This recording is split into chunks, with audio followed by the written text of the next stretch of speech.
Kontxolire motri baina, zer gertatzen zaizu, porrotx? Berriro baino jantzia, aztu duzu ala! Eguzkitan errezara ez duzulako kremarik eman.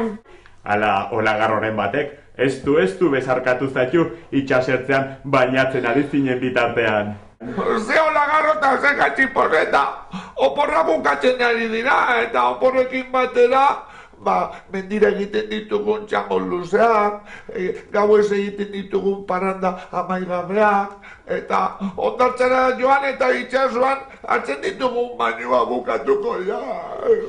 Porrotx, eskatu, iraia eskolara itzultzeko garaia da. Hori da, eskolarako motxila prestatzeko sasoia da. Koloretako margoekin, marrazteko kuadernoekin eta nahi baduzu, oporretako argazkiekin. Oporretako argazkiak ze ideia ona, Pirritx. Horrela, urte osoan zehar, oporretan ezagututako leku eta lagunak gogoratu ahal izango ditugu. Gogoratzen alzarete ondartzan, pupu eta lore galdu ziren egun hartaz.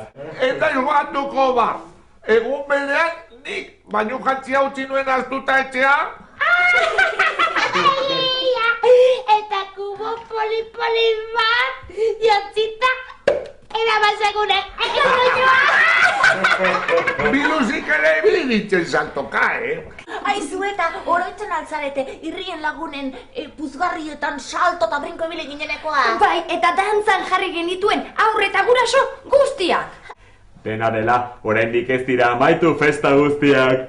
Ez da pentsatore, oraindik gelditzen zaizkigu parrandatxo batzuk, eta baita ere itxasoan bainatzea,